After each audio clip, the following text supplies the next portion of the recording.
Halimbawang sa defense ay tinanong ka ng panelist kung alin ang primary source mo at ano-ano ang ginamit mong secondary sources, masasagot mo kaya? Well, I'm sure you need this video. Tara na, ka-schoolers, ka-researchers.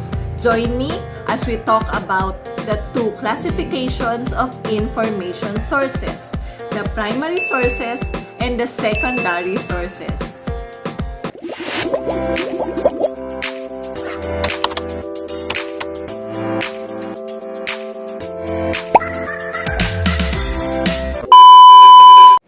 Hi ka-schoolers! Hello ka-researchers! Welcome back to our channel, Anna PH, a YouTube channel that helps you, yes you, in your quest to ace that research project. By the way, let me take this opportunity to make a special shout out to two of our channel members.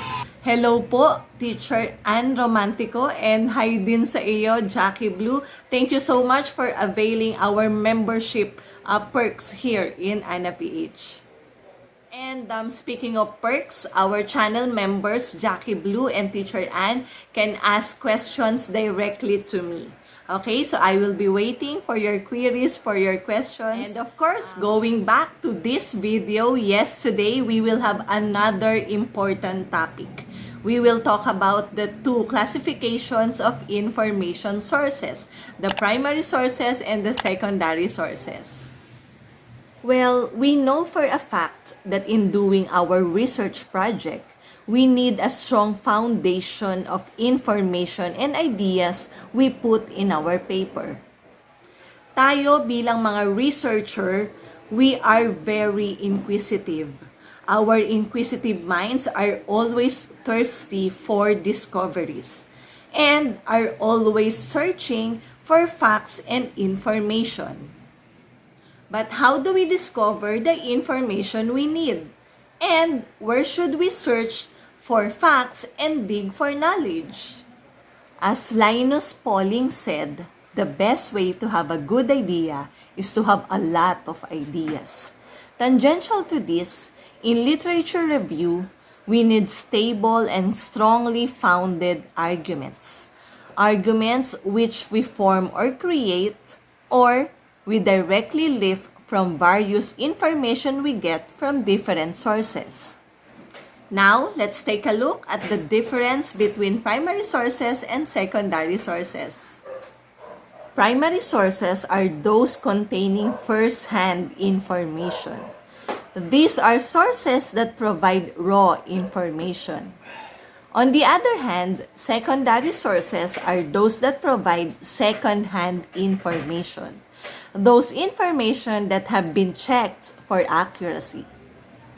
Tandaan, primary sources are sources that gives us direct evidence or first-hand account about our topic. In addition, information from primary sources may come from people who have direct knowledge about the event or about the topic. Now, what are examples of primary sources? Here are examples of primary sources.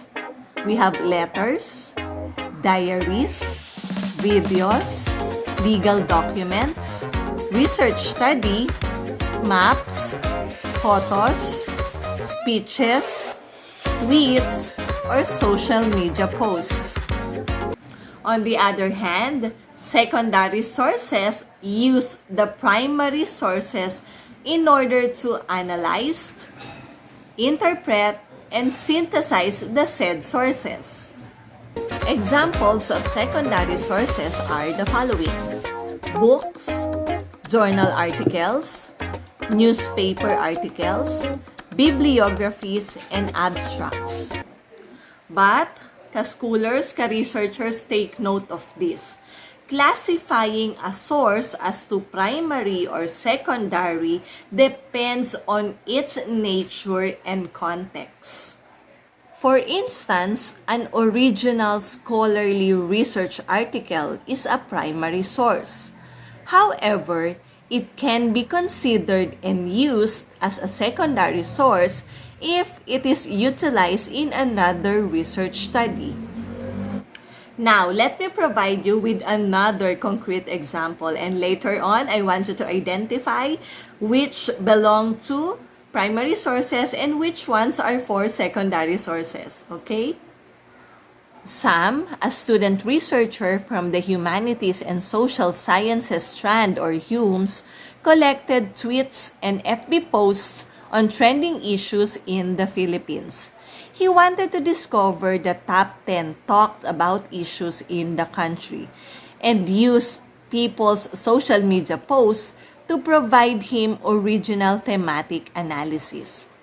But aside from these sources, he read articles from printed newspaper and browsed the online news portals. He did this to get background information and as support to the first-hand information he got. Now, given that situation, ka-researcher, here is a short test for you.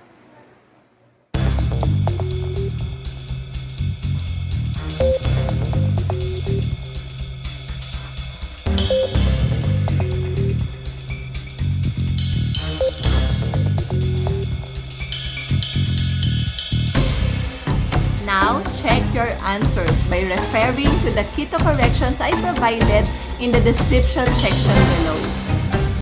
Before I end, let me remind you that whatever source of information you use, always keep in mind to cite or acknowledge the source. Siyempre, ayaw nating ma-plagiarize or magkaroon tayo ng copyright violation. Ayan, so alam mo na ang difference between primary and secondary sources. So sa iyong oral presentation or sa iyong defense, kapag tinanong ka, masasagot mo na alin ang primary sources mo at alin naman ang mga kinonsider mo na secondary sources. Thank you so much for watching. It is always my request to please share this channel to your friends, to your classmates, to your fellow researchers.